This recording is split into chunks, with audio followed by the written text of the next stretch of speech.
Muy buenos días, amada iglesia, el Gólgota, un placer saludarlos. Damos gracias a Dios por este domingo 30 de mayo, en que podemos nuevamente congregarnos como familias y bueno, en este modo que el Señor nos ha dado este año. A principios de año el Señor nos daba una palabra que hacía, he aquí hago cosa nueva, y vamos que dentro de las cosas, el Señor aún pregunta, no la conoceréis, ¿verdad? Si hago una cosa nueva, no la conoceréis. Y pues damos gracias a Dios por esta manera que Él nos ha dado para este año, estar viéndonos a través de video en las familias.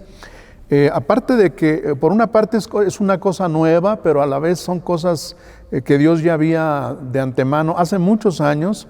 O sea, no demasiados, pero sí unos buenos años. Mi hijo Daniel era adolescente y él probablemente se acuerde de esto o no, pero él tenía un sueño. Él soñaba que la iglesia crecía, pero que crecía de una manera muy extraña y que en muchas partes había como frutos de la iglesia, y esto, el sueño de él era algo así como palomitas, que explotaba una palomita por allá, otra por allá y otra por acullá, y yo siento, venía a mí en estos días ese sueño de mi hijo hace unos buenos años, no sé, hará unos 20 años, quizá más. Y yo estoy pensando en que hay gente muy amada que nos está viendo en Manchester, allá en Inglaterra, en Milán, allá en Italia, en Veracruz, ¿verdad? Acá en México, en Torreón. Un abrazote para Héctor Saucedo, él se reporta de que no se pierde las predicaciones. Josué también allá, Belén, varios. Andy en Lerdo, Durango, mi hermana allá en Acuña, Ciudad Acuña, Coahuila. Mi hermano en Nueva Orleans, Chabel, José Isabel, bueno, Gaby y Gus, no sé si ya los mencioné, en Veracruz, en fin, muchos lugares, en Puerto Rico, ¿verdad? En Buenos Aires. Hermanos, de veras un abrazote muy entrañable. Si se me pasan algunos, los de Ahuelicán, los de Libres, los de Tamanis, ven las palomitas así por todos lados, donde bendito Dios, pues sin proponérnoslo, estamos llegando a muchos lugares con la palabra del Señor, y estamos muy contentos por el plan que nos agarró esta contingencia viendo Efesios, y yo espero que no se cansen. Yo me emociono mucho cada vez que comparto, pero antes de eso que escudriñamos. Y pues hoy vamos a ver, nos toca el capítulo 11. Si son tan amables, busquen en su Biblia Efesios 4:11. Va a ser nuestro texto, pero repasamos un poquito los de la semana pasada, los versos del 7 al 11. Efesios 4, del 7 al 11. Dice así la palabra del Señor: pero a cada uno de nosotros fue dada la gracia, conforme a la medida del don de Cristo. Por lo cual dice, subiendo a lo alto, llevó cautiva la cautividad y dio dones a los hombres. Y eso de que subió, ¿qué es? Sino que también había descendido primero a las partes más bajas de la tierra. El que descendió es el mismo que también subió por encima de todos los cielos para llenarlo todo. Y él mismo constituyó a unos apóstoles, a otros profetas, a otros evangelistas, a otros pastores y maestros. Vamos a orar al Señor y pedirle que Él nos enseñe, que Él nos revele sus palabras a través de esto que veremos hoy, que no vuelva vacía su palabra. Vamos a orar. Señor, Padre nuestro, te bendecimos, Dios eterno, soberano, y te damos gracias por tus propósitos, Señor, por tus planes, por tus designios santos e ineludibles, Señor, y porque tú un día revelas algo, un día das una palabra, una promesa, y tú la cumples, Señor. La cumples tarde o temprano. Y te damos gracias porque podemos en esta hora sentarnos un momento, Señor, y abrir tu palabra. Te rogamos que estés con nosotros, rogamos al Espíritu Santo que esté aquí. Señor Jesús, tú que dijiste que estarías con nosotros todos los días hasta el fin del mundo, te damos gracias, te rogamos que estés aquí, pero a la vez agradecemos. Bendito Padre Celestial, tú lo llenas todo. Y bendice cada hogar, bendice cada familia, bendice cada oyente, Señor, en donde quiera que se encuentre. Dale tu presencia, hazle sentir tu presencia. Te amamos, te bendecimos, te adoramos en el nombre de Jesús. Amén. Muy bien, después del paréntesis explicativo de los versos 7 al 10 que leímos ahorita y que meditamos hace 8 días, en ese paréntesis explicativo en el que Pablo nos dice que cada uno de nosotros, como creyentes en Cristo, hemos recibido la gracia conforme a la medida del don de Cristo. Vimos que esta medida gloriosa de gracia, en esta medida gloriosa de gracia, Dios mismo se brinda y nos comparte su naturaleza divina al hacernos sus hijos. O sea, cuando decimos hijos de Dios, significa entonces que Él es nuestro Padre y que fuimos engendrados de lo alto. El apóstol Pedro lo explica así en su segunda epístola, capítulo 1 y verso 4, dice: por medio de las cuales nos ha dado preciosas y grandísimas promesas, para que por ellas llegaseis a ser, dice así, participantes de la naturaleza divina, literalmente engendrados de Dios, de lo alto, del cielo, nacidos de nuevo en Cristo. Esto es lo que pasa cuando creemos, cuando venimos a la fe. Hay una transformación de fondo espiritual.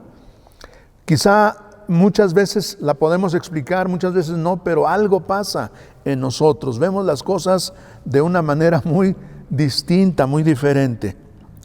Ahora, vimos también que Cristo fue exaltado y que esto es lo que explica su autoridad en los cielos y en la tierra, para repartir dones en el universo, pero también en la iglesia. Exaltación precedida por su doble humillación. Es decir, primeramente nuestro Señor dejó su trono de gloria y encarnó en este mundo. Y asimismo fue obediente, todavía estando aquí en el mundo, fue obediente hasta la muerte y muerte de cruz, ¿verdad? Entonces, ahí en Filipenses es donde el apóstol Pablo nos dice: por lo cual Dios lo exaltó hasta lo sumo. Dios le dio toda autoridad, pero como estamos diciendo, esa autoridad de Cristo no fue nada más porque sí, no fue gratis. Él la ganó a pulso. De esta manera, hermanos, el liderazgo que Cristo establece es investido de ciertas funciones ministeriales, lo que vamos a ver hoy, los cuales algunos llaman dones de soporte o dones cardinales o importantes en la iglesia. En nuestro pasaje de hoy, Efesios 4:11, leemos pues: y Él mismo constituyó a unos apóstoles, a otros profetas, a otros evangelistas, a otros pastores y maestros. ¡Wow! Los soldados de Dios, los generales del reino de Dios, los incondicionales de Cristo. Vamos a comenzar con apóstoles y profetas, primeramente. Las primeras dos investiduras que se mencionan aquí son apóstoles y profetas. Estos tenían básicamente 3 tareas asignadas. Los apóstoles y los profetas tenían 3 tareas básicas que Dios les había asignado. La primera es colocar los cimientos de la iglesia. En un pasaje que ya vimos aquí en Efesios, capítulo 2 y verso 20, dice así: edificados sobre el fundamento de los apóstoles y profetas, siendo la principal piedra del ángulo Jesucristo mismo. Entonces, los apóstoles, los profetas, Dios los levantó para que ellos fueran el fundamento, los cimientos de la iglesia. Número 2, la otra tarea asignada para los apóstoles y profetas es que ellos tenían que recibir y declarar palabra de Dios. Acá mismo en Efesios, en el capítulo 3 y verso 5 dice: misterio que en otras generaciones no se dio a conocer a los hijos de los hombres, como ahora es revelado a sus santos apóstoles y profetas por el Espíritu. Ahora es revelado a los apóstoles y profetas. Entonces, esta es otra tarea de los apóstoles y profetas. Dijimos colocar los cimientos de la iglesia, pero también recibir y declarar palabra de Dios. Y hay algo más. Una tercera tarea asignada para los apóstoles y profetas fue dar confirmación de la palabra mediante señales, prodigios y milagros. Vamos para esto a leer dos pasajes. El primero de ellos se encuentra en Segunda de Corintios, capítulo 12 y verso 12. Aquí el apóstol Pablo explica esto. Dice: con todas las señales de apóstol han sido hechas entre vosotros con toda paciencia por señales, prodigios y milagros. Las señales de apóstol: paciencia, prodigios, milagros. Y en Hebreos capítulo 2 versos 3 y 4, el autor de Hebreos dice: la cual, habiendo sido anunciada primeramente por el Señor, nos fue confirmada por los que oyeron, testificando Dios juntamente con ellos, con señales y prodigios y diversos milagros y repartimientos del Espíritu Santo según su voluntad. ¿Qué les parece? Ahora, esta última, especialmente los milagros, al parecer era prerrogativa solo de los apóstoles, no necesariamente de los profetas, o sea, se menciona solo apóstoles. Pues vaya tareas, ¿verdad? Vaya asignaciones que el Señor dio a estos varones: milagros, maravillas, señales.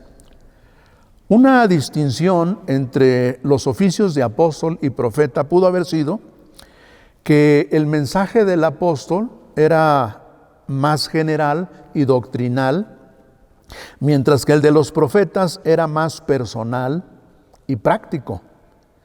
Si nos fuéramos a los dones, les comento rápido sobre esto de los dones espirituales. Hay uno de los dones que se mencionan ahí en Primera de Corintios 12, no lo busquen, les comento rápido.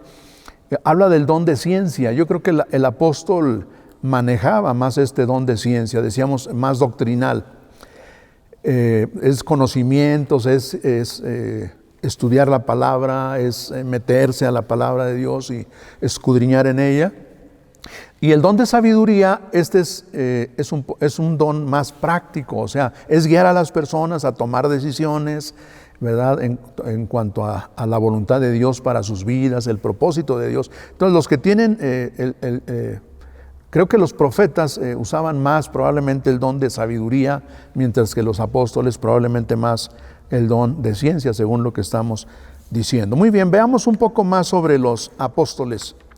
El significado básico de la palabra apóstol,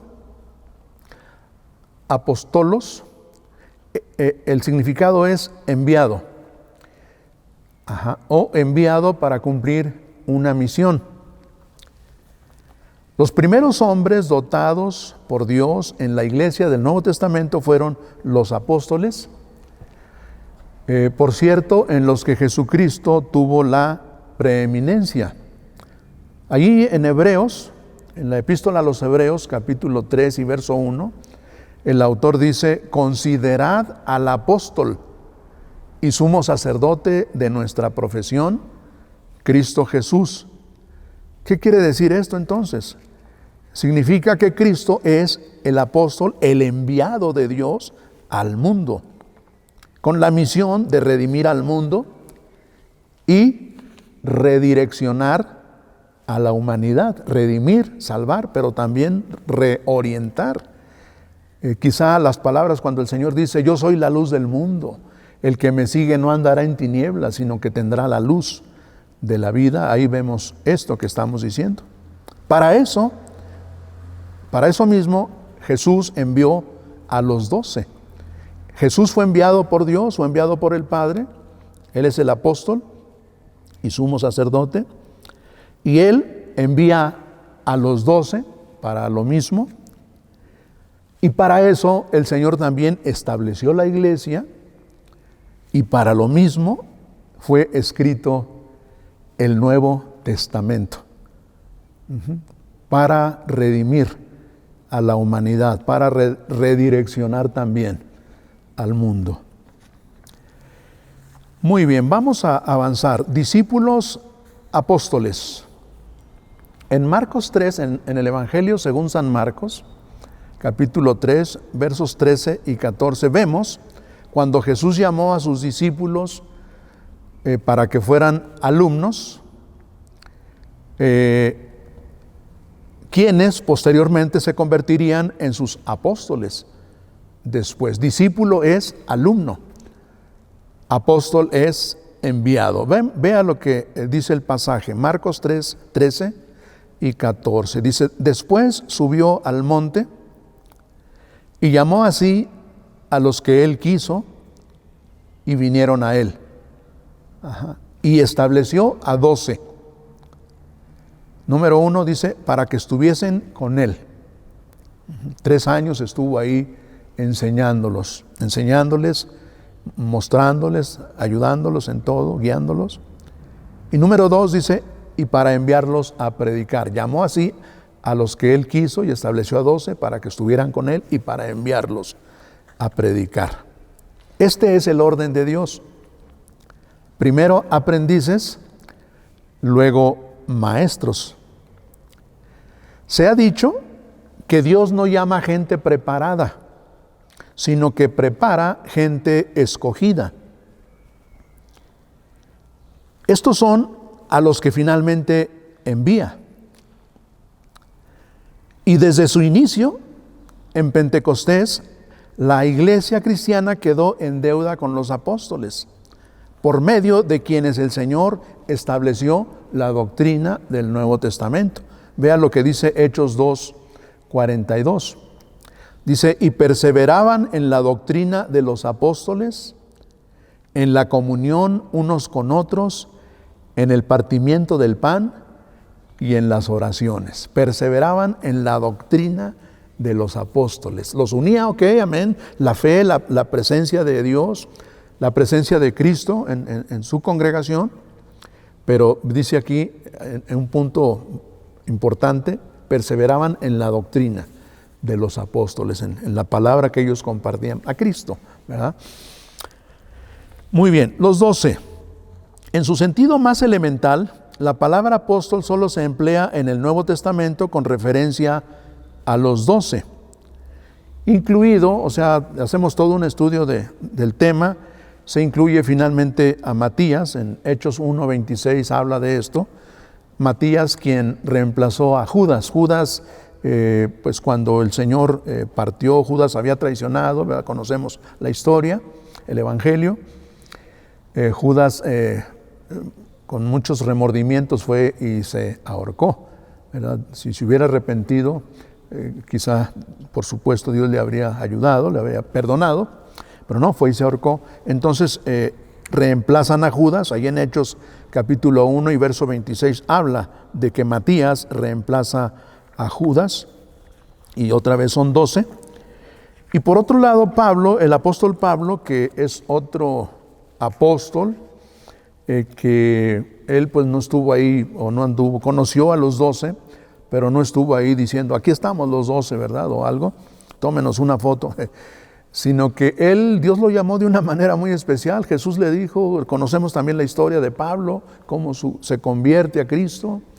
Y el Señor le dice, tú vas a ir a los gentiles de plano, definitivamente tú vas a los no judíos, ¿verdad? Y así fue como Pablo se levanta, el Señor lo levanta, Dios lo levanta para ir a cumplir ese apostolado. Él fue apartado de una manera especial como apóstol a los gentiles. En Gálatas 1, versos 15 y 16, no lo vamos a leer, ahí habla de esto. Vamos a ver también, hermanos, cualidades de los apóstoles. Las cualidades requeridas para el apostolado eran, número 1, haber sido seleccionados directamente por el Señor. Y ahí en un pasaje que acabamos de leer, en Marcos 3, 13 y 14, vimos que cómo el Señor los escogió, Él directamente. Por cierto, hay una referencia en Lucas, en el Evangelio de San Lucas, dice que Jesús pasó la noche orando a Dios. Y después de esa noche en oración, el Señor escogió a los 12.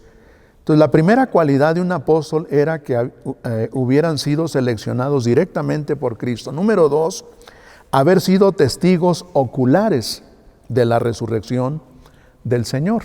Ahí en Hechos 1:22 lo dicen así, déjenme leer este pasaje, Hechos 1:22, cuando están escogiendo al reemplazo de Judas y que quedó finalmente Matías. Dice así los apóstoles, era Pedro el que alzó la voz ahí, Hechos 1:22, comenzando, o sea, ahí está hablando del requisito desde el bautismo de Juan hasta el día en que entre nosotros fue recibido arriba, uno sea hecho testigo con nosotros de su resurrección. O sea, estaban escogiendo a uno más, a otro, para que volviera a completar los 12. Por consiguiente, hermanos, en este sentido, subrayo, en este sentido, no es posible, como algunos alegan, que existan apóstoles en la iglesia de hoy. O sea, hoy no puede haber testigos, personas que hayan sido escogidas directamente por Cristo y que sean testigos de la resurrección. Esto ya pasó hace mucho tiempo. En ese sentido, creemos que no existen apóstoles en la iglesia de hoy.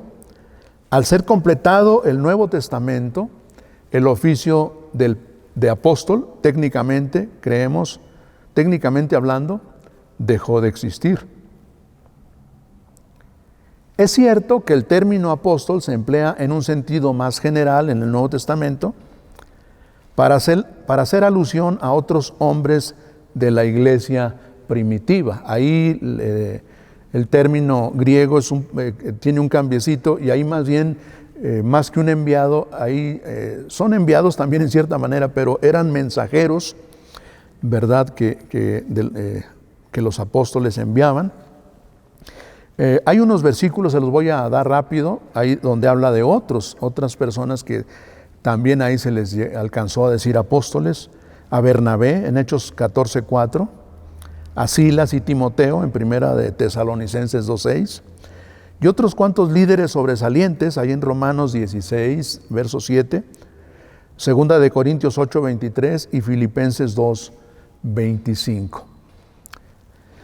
Muy bien. A grandes rasgos las cualidades. Vamos con los profetas, las cualidades de los apóstoles.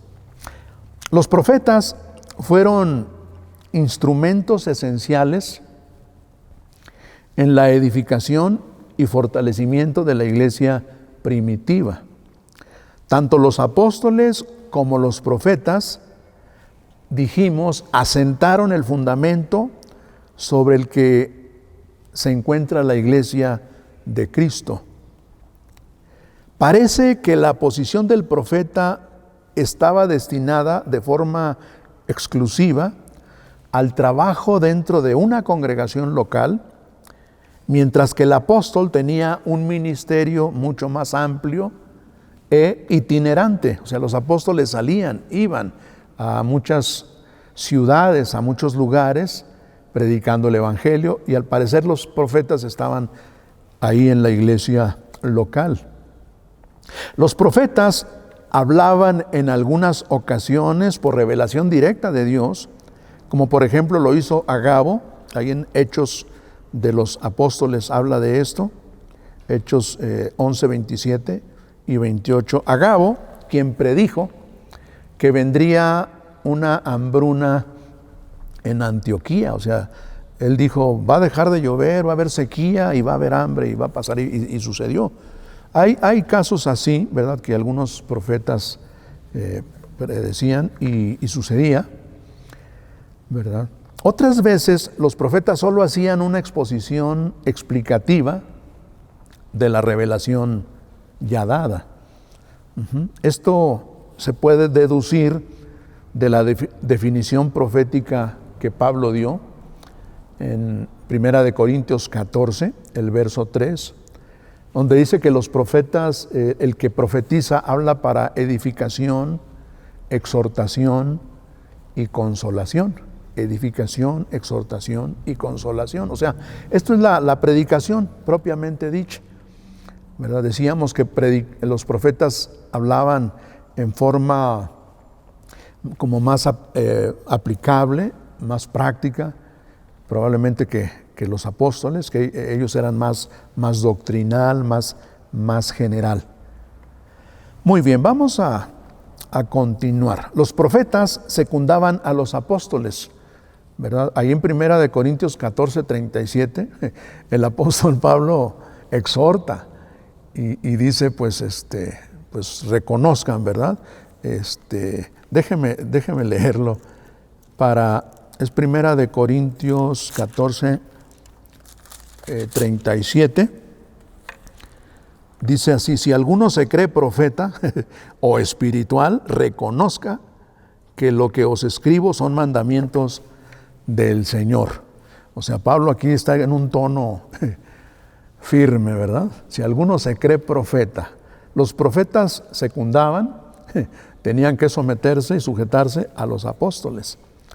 Y su mensaje debía ser juzgado por la iglesia.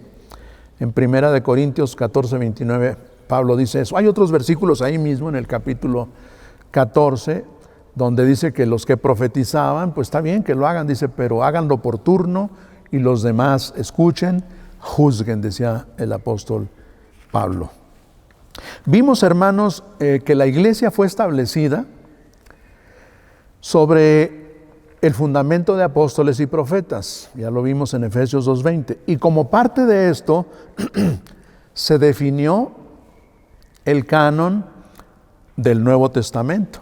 O sea, en tiempos de Cristo y los apóstoles solamente estaba el Antiguo Testamento.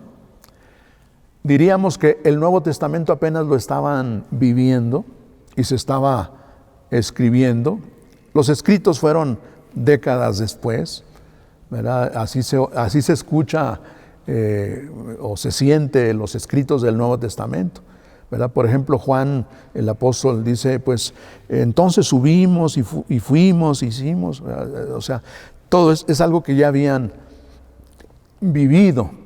Cuando se leían estos escritos, decían las memorias de los apóstoles. Entonces, se definió el canon del Nuevo Testamento y al parecer, una vez que este cimiento quedó establecido, la obra de los apóstoles y profetas, pues lo más probable es que terminó. Probablemente, así como el ministerio profético del Antiguo Testamento se cerró con el canon. O sea, en el Nuevo Testamento, salvo Juan el Bautista, ya no se habla mucho de los profetas como Isaías, Jeremías, ¿verdad? Y ellos, sino que parece ser que la actividad de los profetas del Antiguo Testamento se termina al cerrarse el canon del Antiguo Testamento. Y pareciera que en cuanto a apóstoles y profetas, igual, se cierra el canon del Nuevo Testamento y ya. Quizá una manera de entender que establecieron el fundamento fue eso, que lo hicieron y se terminó. Y pareciera, que es lo que vamos a ver enseguida, que los evangelistas y los pastores y maestros tomaron la batuta de la primera generación de apóstoles y profetas, tomaron la estafeta. Ahora siguen los pastores y maestros. Y también aquí en nuestro versículo de Efesios 4:11. Los evangelistas y los pastores maestros ocupan ahora, muy probablemente, como dijimos, su lugar en el plan de Dios para el avance del reino. Vamos con evangelistas primeramente. Los evangelistas del Nuevo Testamento, o sea, mucha gente se confunde con esta palabra, ¿verdad? Los evangélicos somos los que creemos en el Evangelio, en el Nuevo Testamento, en el Señor Jesús. Una cosa es creer, esos somos evangélicos. Pero los evangelistas son los que hacen la acción de evangelizar. Quizá hay muchos evangélicos que no evangelizamos, ¿verdad? Y hay que hacerlo. Los evangelistas del Nuevo Testamento, o sea, los que hacían la acción de evangelizar, eran misioneros y plantadores de iglesias, como los apóstoles, pero sin ser reconocidos como apóstoles, como tales. Estos, los profetas, los evangelistas, proclamaban las buenas nuevas de salvación en Jesucristo a aquellos que no habían creído todavía, ofrecían la salvación por gracia mediante la fe en el Hijo de Dios. Como dijimos, proclamaban, compartían el Evangelio. Es clásico en el Nuevo Testamento el caso de Felipe el evangelista. Ahí en Hechos capítulo 8, versículos 5 y 6, y también en el verso 11 dice así: entonces Felipe, descendiendo a la ciudad de Samaria, les predicaba a Cristo. Qué bonito, ¿no? El evangelista. Y la gente unánime escuchaba atentamente las cosas que decía Felipe, oyendo y viendo las señales que hacía. Y en el verso 12, ahí en Hechos 8:12 dice: pero cuando creyeron a Felipe, que anunciaba el evangelio del reino de Dios y el nombre de Jesucristo, se bautizaban hombres y mujeres. Los evangelistas tienen este don tan hermoso, tan grande, tan poderoso, ¿verdad? Yo tuve la bendición, el privilegio de conocer un evangelista que, Dios santo, mis expresiones no me hagan mucho caso, pero yo digo, no se le iba una viva. Ese hombre se paraba y comenzaba a hablar y se le soltaba la boca y veías a las personas ahí arrodilladas, llorando, derramándose delante de Dios y recibiendo a Cristo. Es un don que Dios da, una investidura a ciertas personas, a ciertos siervos. En nuestra iglesia, gracias a Dios que hay evangelistas, ¿verdad? Quizá no se han expresado, manifestado en forma masiva, ¿verdad? O X, pero hay gente, gracias a Dios, que el Señor fluye, ¿verdad?, a través de ellos. Y bueno, en nuestros tiempos, cada iglesia local debería levantar evangelistas y tenerlos dentro y fuera de la iglesia con el objetivo de movilizar y dirigir a otros en el cumplimiento de la gran comisión de ganar a los perdidos para Cristo. Necesitamos evangelistas, necesitamos promover que muchos evangelistas se levanten, ¿verdad?, en el nombre del Señor, con la autoridad del Señor, y compartan el evangelio. Toda la iglesia debería ser conducida por una combinación de evangelistas y pastores maestros. Ahorita vamos a ver también lo de pastores maestros, hombres y mujeres dotados para atraer a los perdidos y alimentarlos, dirigiéndolos en la palabra de Dios para su edificación integral. Asimismo, es de suma importancia pensar y de antemano planear el seguimiento de aquellos que son alcanzados para el Señor. Hemos visto que compartimos, evangelizamos, pero pues no es dejar ahí a las personas. Al principio de los estudios que estamos viendo de Efesios, veíamos cómo Pablo ora, ¿verdad?, para que los hermanos recibieran espíritu de sabiduría y de revelación en el conocimiento de Dios. Él ora por los efesios y él se los escribió. Les mandó esta epístola y les dijo: hermanos, crezcan espiritualmente, hermanos, avancen, hermanos, conozcan al Señor. Muy bien, pues a grandes rasgos esto de evangelistas. Sobre cada uno de estos temas, hermanos, hay libros completos, ¿verdad? Y estamos abreviando, ¿verdad?, para una predicación. Pero todas estas cosas, pues nadie piense que ya es todo lo que se puede decir. Solamente son unos puntitos pequeños, pero vamos preparados con mucho amor. Vamos a ver un poquito, terminamos con los pastores y maestros. Vamos a ver ahorita, vamos a ver algunos versículos que este que es llamado aquí pastor maestro, empezamos en Efesios 4:11, que el Señor estableció apóstoles, profetas, evangelistas, pastores y maestros.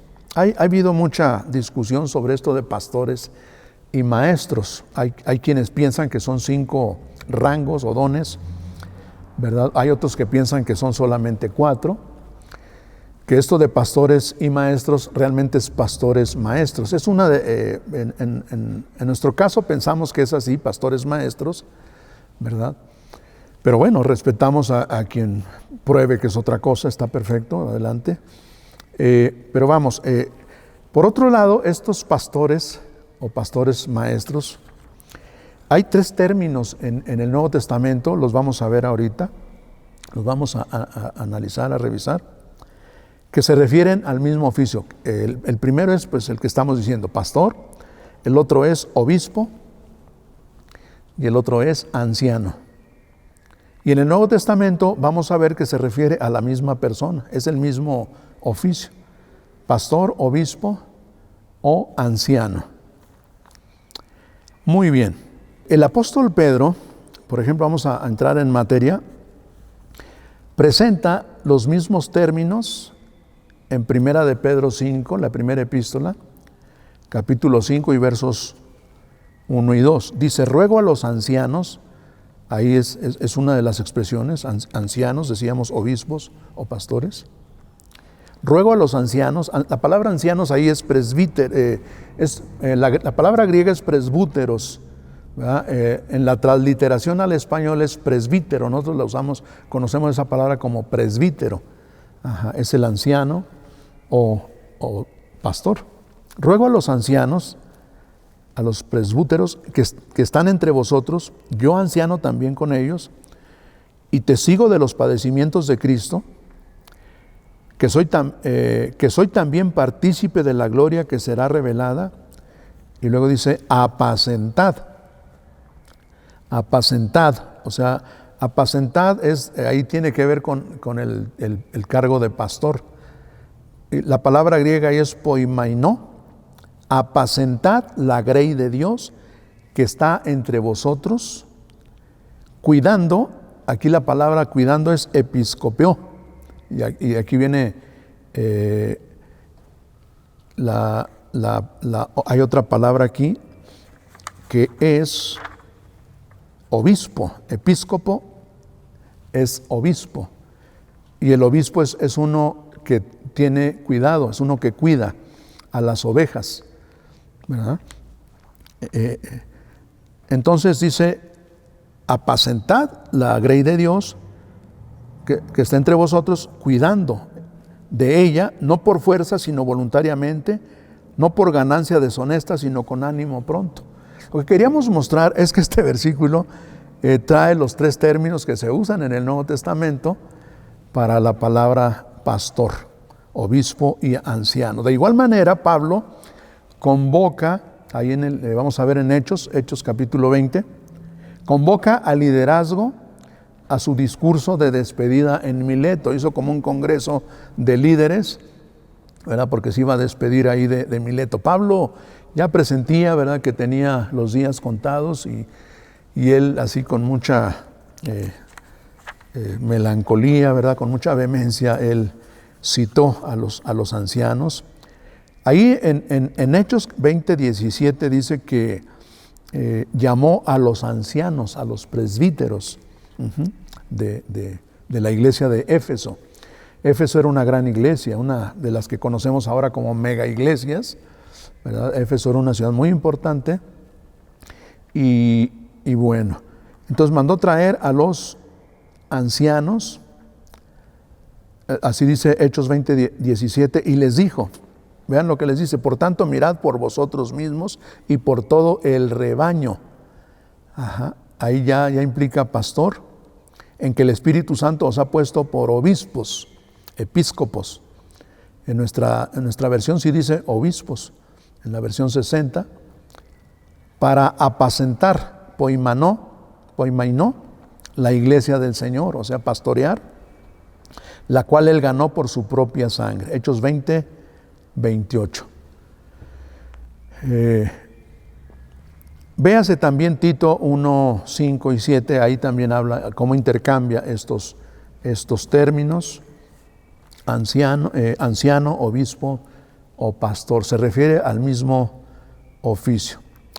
Pastor, vamos a verlo un poquito con calma, del griego poimen, algunos dicen poimen, hace énfasis en el papel pastoral del cuidado y alimentación espiritual, es pastor, aunque el concepto de líder también es inherente en la imagen del apacentador del rebaño, o sea, un pastor de ovejas, así normal, natural, pues es obvio, o sea, por lógica que es líder de ahí de las ovejitas, ¿verdad? El que las está pastoreando. En Hebreos 13:20 hace referencia a Cristo como el gran pastor, el poimen, el gran pastor de las ovejas, ¿verdad? Entonces es muy hermoso porque el Señor mismo en el Evangelio dice: yo soy el buen pastor. El buen pastor su vida da por las ovejas. Poimen se enfoca en la actitud de líder, es decir, debe tener un corazón de apacentador, de cuidar a otros. Además, aquí en Efesios 4:11, donde empezamos, pastor es empleado, poimen es empleado con la palabra maestro, pastor maestro, y hace énfasis en el ministerio de enseñanza que tiene el pastor. O sea, realmente la enseñanza, pues diríamos que ese es el alimento que el pastor da a las ovejas. Muy bien, entonces el término pastor, pues creo que es muy entendible. Todos lo son. El siguiente es obispo. Decíamos que se refiere a la misma persona. La palabra griega episcopos significa supervisor, sobreveedor o guardián, supervisor o guardián, obispo. Y esta palabra se utilizó con mayor frecuencia para describir a los hombres que se desempeñaban como ancianos, como presbíteros. Ahí en 1 Timoteo 3:1, de hecho ahí Pablo va a hablar de las cualidades, de los requisitos en ese capítulo, el capítulo 3 de 1 Timoteo. Pero por ahora solamente vemos el verso 1 que dice: palabra fiel, si alguno anhela obispado, buena obra desea. Episcopos, pues, enfatiza la función de supervisión, de cuidado, de estar al pendiente. Y la tercera palabra, ¿verdad? Pastor, obispo, la tercera es anciano. Hechos 14:23 dice así: y constituyeron ancianos en cada iglesia, y habiendo orado con ayunos, los encomendaron al Señor, en quien habían creído. Constituyeron ancianos en cada iglesia. Por cierto, eran iglesias grandes, como dije, eran mega iglesias, casi media ciudad se convertía al Señor o más, ¿verdad? Entonces tenían que establecer muchos. Siempre en el Nuevo Testamento se habló de liderazgo múltiple y tenía que ver por eso, por el tamaño de las congregaciones. Constituyeron ancianos en cada iglesia y habiendo orado con ayunos, los encomendaron al Señor en quien habían creído. La palabra anciano es de origen judío. En el Antiguo Testamento la palabra es saquén, que quiere decir algo así como añejo, barbado o de pelo gris. Es utilizada para aludir a los 70 líderes, por ejemplo, que asistieron a Moisés, Números 11:16, no lo vean, Números 11:16. Hay toda una serie de participaciones de esta clase de principales de Israel, los ancianos. Les doy unos pasajes, pero no los vamos a leer ahora. Éxodo 19:7, Deuteronomio 31:9 y 1 de Samuel 16:4 y 30 1 Samuel 30:26. Los ancianos de Israel eran hombres maduros y cabezas de familia, Éxodo 12:21, hombres capaces de carácter moral fuerte, que temían a Dios y eran conocidos por su veracidad e integridad. En Éxodo 18, 20 y 21 puedes ver un poco de esto. Hombres llenos del Espíritu Santo, Números 11, 16 y 17. Hombres dotados con sabiduría, discernimiento y experiencia. Hombres imparciales y valientes que estaban dispuestos y preparados para interceder y enseñar, juzgar con rectitud. Deuteronomio, capítulo 1 y versos 13 al 17 habla de esto. Los ancianos deben ser un recurso disponible para quienes buscan respaldo en oración. Santiago capítulo 5 y verso 14 dice: ¿está alguno enfermo entre vosotros? Llame a los ancianos de la iglesia y oren por él, ungiéndole con aceite en el nombre del Señor. Y los ancianos que gobiernan bien deben ser tenidos, dice el apóstol Pablo, por dignos de doble honor. Primera de Timoteo 5, 17. O sea, que se les apoye, ¿verdad? Que a los apóstoles se les apoyaba mucho porque eran muchas las tareas que tenían que hacer, mucha gente que tenían que atender, de manera que ellos se enfocaran en la oración y en la palabra. Y pues algo así también se sugiere en cierta manera a los ancianos, a los pastores. Pues a grandes rasgos, son tres términos pero que se refieren al mismo oficio: anciano, obispo o pastor. Vamos avanzando. Antes de la conclusión, pues quiero ver rápidamente las funciones del pastor maestro. Al llegar a su fin la era apostólica, el oficio de pastor maestro se levantó como el nivel más elevado de liderazgo en la iglesia local. Los ancianos estaban encargados del cuidado, la alimentación y la guía espiritual de las iglesias. La idea de ancianos pues no solo tenía que ver con edad, sino con madurez. Era gente pues madura. Vimos un poquito ahí el trasfondo de esto, que eran los ancianos de Israel, gente capaz, gente recta, con experiencia, con discernimiento.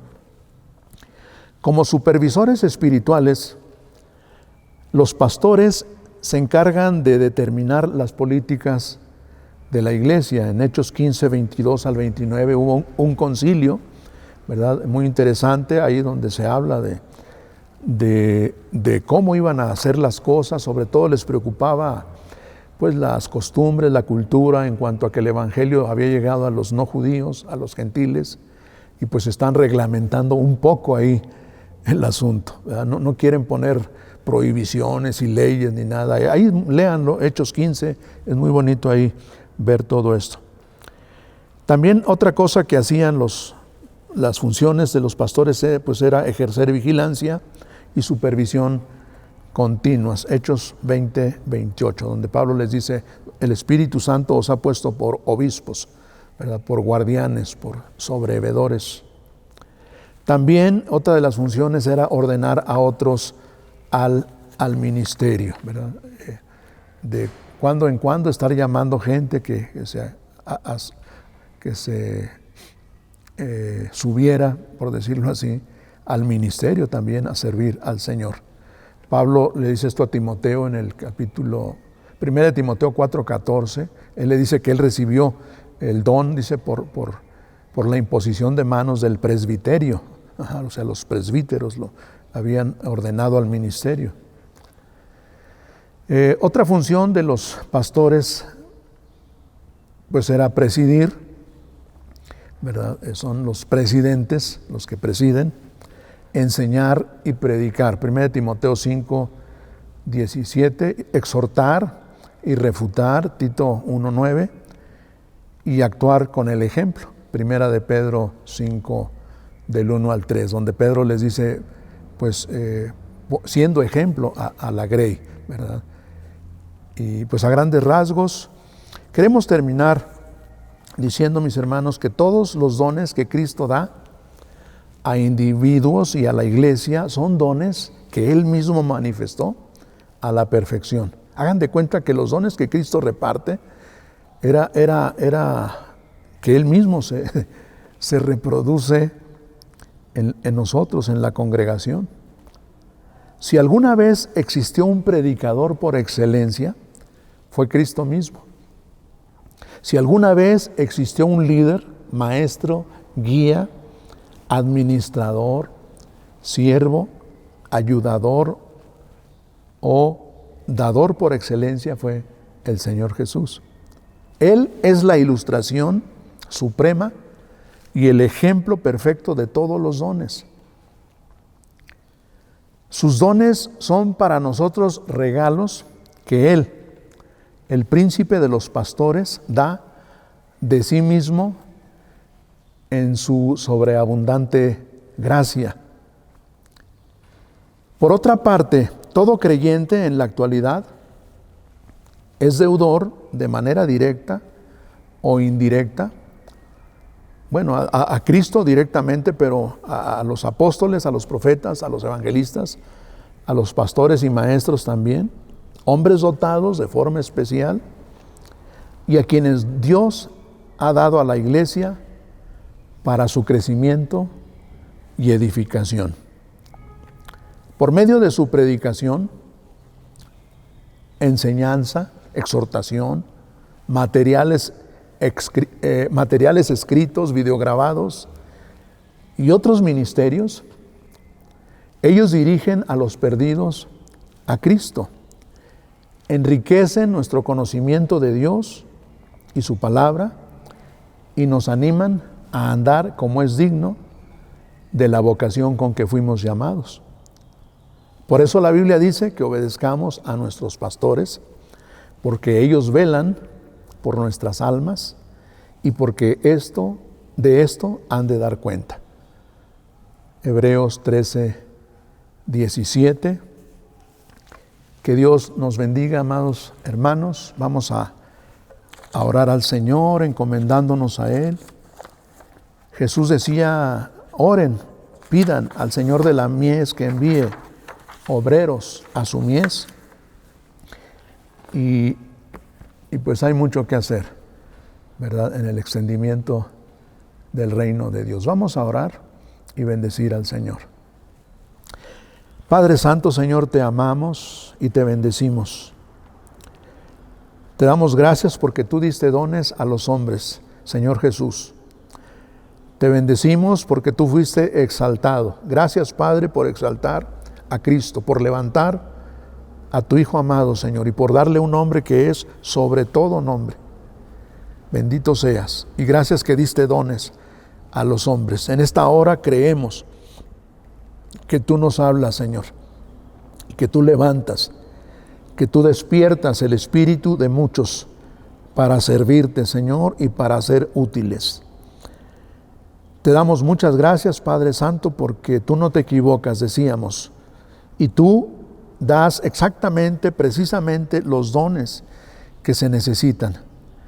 Levántanos, despiértanos, Señor, ayúdanos a sacudirnos el polvo, Señor, el polvo espiritual, y ayúdanos a ser transformados, levantados para extender el reino de Dios. Gracias por tus planes, tus propósitos perfectos, sabios. Bendito seas. Padre, te amamos y te rogamos que envíes obreros a tu mies. En el nombre precioso de Jesús, nuestro Señor. Amén. Que Dios les bendiga, hermanos. Bonito día, bonita semana. Amén.